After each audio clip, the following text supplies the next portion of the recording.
பன்னீர் gravy செய்யலாங்க. 2 medium size வெங்காயம், 2 தக்காளி, மீடியம் சைஸ் தக்காளி, கொஞ்சம் முந்திரி பருப்பு, ஒரு 2-3 சில்லளவில் தேங்காய், கொஞ்சம் அளவான கொஞ்சம் தேங்காய், கொஞ்சம் கொத்தமல்லி, கொஞ்சம் இஞ்சி, பூண்டு, கொஞ்சம் சீரகம், ஒரு 15 குருமிளகு, 2 ஏலக்காய், கொஞ்சம் சோம்பு, ஒரு 4 கிராம்பு, 2 பட்டை, இதெல்லாம் தாளிச்சிடலாம்.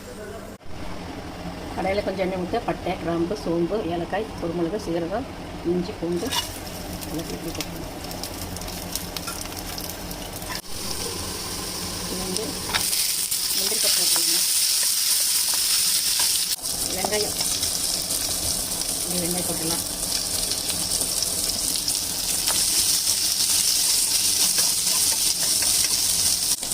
தேங்காய் ஒரு சின்ன 2 பீஸ் தேங்காய் போட்டு அப்படி நல்லா வணக்கிட்டோம். வெங்காயம் நல்லா வணங்கிட்டோம். வெங்காயம் நல்லா வணங்கிடுச்சுங்க. அது வந்து தக்காளி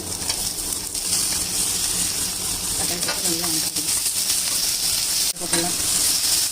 இதெல்லாம் நல்லா அப்படியே வணக்கிட்டு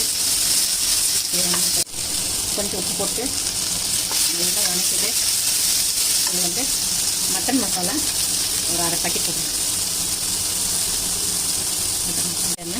இந்த பன்னீர் கிரேவி மட்டன் கிரேவி மாதிரியே நல்லா டேஸ்ட்டாக இருக்கும். இப்படி எவ்வளோ செஞ்சு பாருங்க, நல்லா டேஸ்ட்டாக இருக்கும். மட்டன் மசாலா போட்டு நல்லா வணங்கிடுச்சு. இதை அப்படியே ஆட்டிடலாம். ஆற வச்சுட்டு நல்லா ஆட்டிட்டு வந்துடலாம். கடாயில் கொஞ்சம் மஞ்சத்தூள், கொஞ்சம் மிளகாத்தூள், கொஞ்சம் மஞ்சத்தூள் போட்டு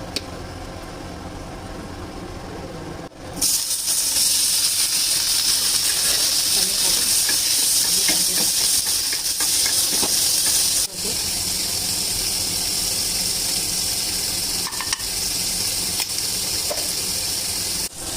அப்படியே பிறகு ஆஃப் பண்ணி வச்சுக்கலாங்க.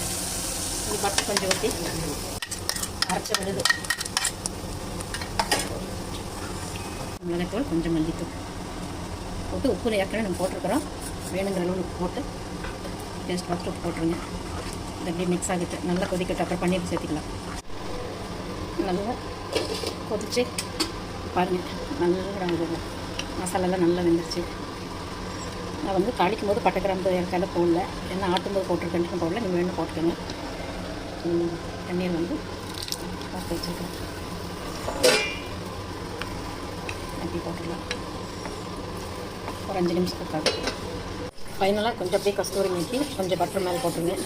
சூப்பரான மட்டன் கிரேவி டேஸ்ட்டில் பன்னீர் கிரேவி சூப்பராக டேஸ்ட்டாக இருக்குது. செஞ்சு பாருங்கள். இந்த மார்கழி மாதத்தில் நம்ம மட்டன் சாப்பிடல எந்த ஃபீலே இல்லாமல் இருக்குது. இந்த கிரேவி சாப்பிட்டா